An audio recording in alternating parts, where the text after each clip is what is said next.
when you have a vision that God put on your heart, nobody could see it or understand it. It's your job and your obligation to help people to understand what that feeling is that you have inside of you by bringing it to reality.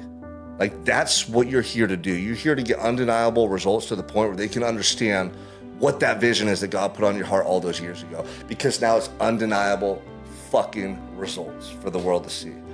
And that's what I get excited for, man. The journey of entrepreneurship is intoxicating, it's challenging, it's fun, it's gonna require the most of you, and that's what I love. I love putting myself in a situation or a place in life where I'm under pressure and I have to perform and I have to get results. And I'll continue to do that because it brings out the best in me.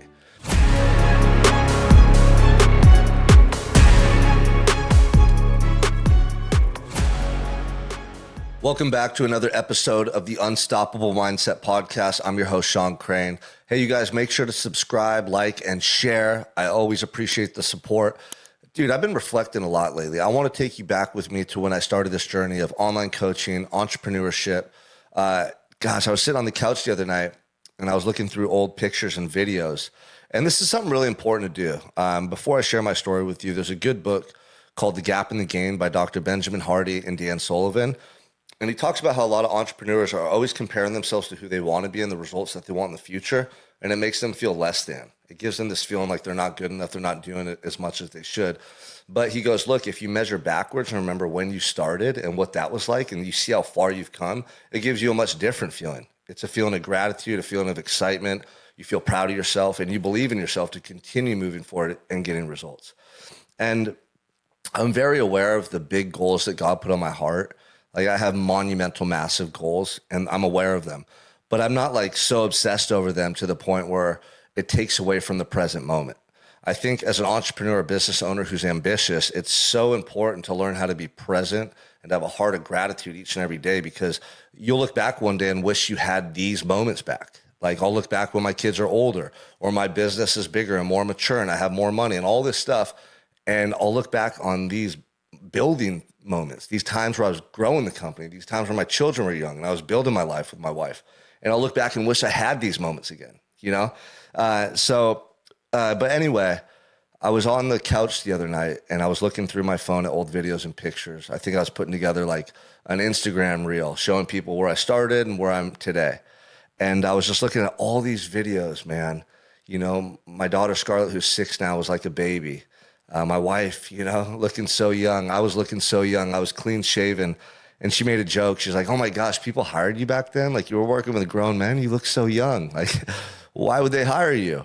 It was really funny. And all these videos of me sitting on the couch with a whiteboard behind me. And I'm like writing out like step 1, step 2, step 3 of how to get shredded or how to build your mindset. And I'm like filming coaching videos, putting this stuff out on social media, turning it into my courses for people. Now, the position I'm in, I look back on that stuff and you almost feel like embarrassed. You're like, oh my gosh, like, I can't believe I filmed those videos. They're like cringe, right? But honestly, I don't feel that way. Like, I'm so proud of myself for starting when I did and believing in myself. And that's the difference between people who achieve success and those who don't.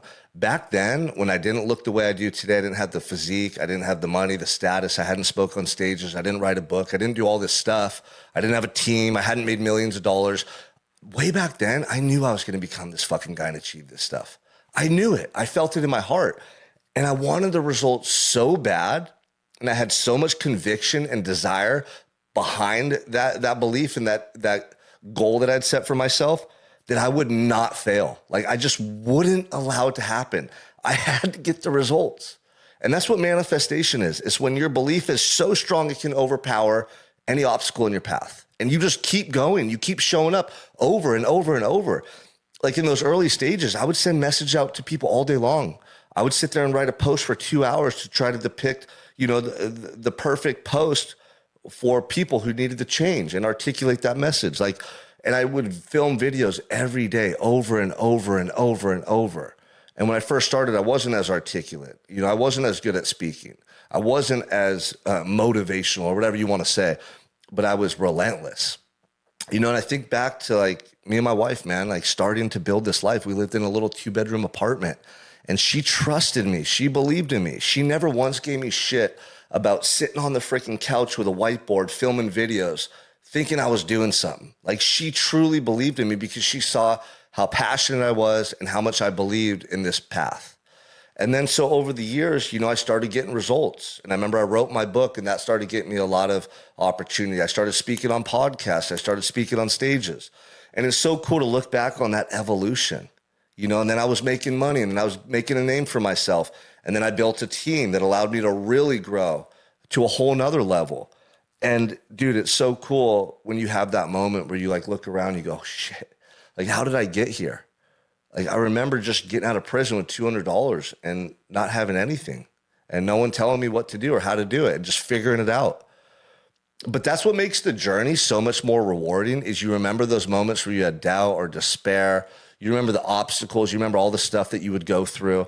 Like I had my first car, this old beat up BMW. Every time I'd pull up to a stop sign or a stoplight, the radiator would just release all of the fluid, right? All the water, all the coolant would spill it all over the ground. And it happened so frequently, I had to carry 2-gallon jug things of water in the passenger seat on the floorboard. And I'd pull over and I'd pour it in. And that allowed me to drive for another 15 or 20 minutes before it happened again. Like the alternator or the radiator, something was busted. But like those are the things you look back on. And once you get the results and you're removed from those moments, you look back upon them like fondly. Like you hear older people, they're telling their war stories. You probably heard your mom and dad or your aunt and uncle or your grandma and grandpa talking about that time where you barely had enough money to buy eggs and milk and da-da-da-da-da, and somehow we made it. Like there's something really cool about looking back on the challenging times and you look back on them fondly, remembering that you had the grit and the determination not to fucking quit when times got tough. Like, and look at me now, motherfucker, right?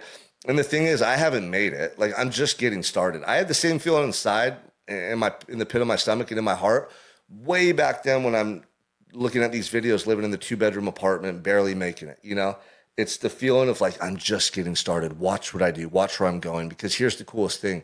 When you have a vision that God put on your heart, nobody could see it or understand it. It's your job and your obligation to help people to understand what that feeling is that you have inside of you by bringing it to reality. Like that's what you're here to do. You're here to get undeniable results to the point where they can understand what that vision is that God put on your heart all those years ago, because now it's undeniable fucking results for the world to see. And that's what I get excited for, man. The journey of entrepreneurship is intoxicating. It's challenging. It's fun. It's going to require the most of you. And that's what I love. I love putting myself in a situation or a place in life where I'm under pressure and I have to perform and I have to get results. And I'll continue to do that because it brings out the best in me. But it feels so good to reflect back on your journey at times, not to be so driven and focused on your goals that you're moving forward and you can't enjoy the moment you're in, or really look back on the life you've created and feel gratitude in your heart for all the decisions, So I just urge anybody who's an entrepreneur or a business owner who at times you feel stressed, you feel burnt out, especially if you feel burnt out. If you don't have that spark, you don't have that inspiration inside you that you used to have when you began, look back on how far you've come. Measure backwards, okay? Reflect on all the things that you had to go through to get to this point. What it can do is it can renew your spirit and help you to feel gratitude versus that lacking feeling or that burnt out feeling that so many entrepreneurs go through. And if you're in that place, it just steals your joy and it's not fun anymore. This journey is supposed to be fun. It's supposed to challenge you. It's supposed to be hard. There's supposed to be moments where you feel scared. You just want to go curl up in a ball in the corner and fucking pretend you're dying.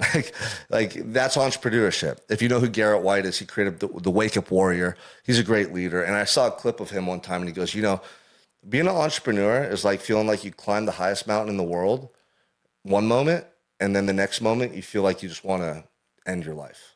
And that's pretty extreme, right? But what he was trying to depict is the ups and downs and the roller coaster ride that you go through when you're accountable for yourself and you don't have a boss or a 401k or this little paycheck coming to you.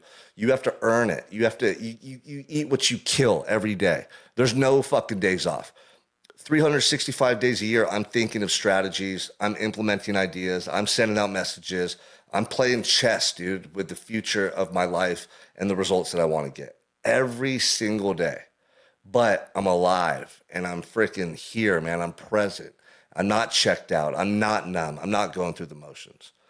And this is all a consequence of me choosing this path and having the courage to stay on that path, even when I didn't look the part, I didn't have the skills, and people observing me might have not believed in me. I believed in myself and I bet on myself. And that's the best feeling in the world, looking back, knowing that I made the right decision.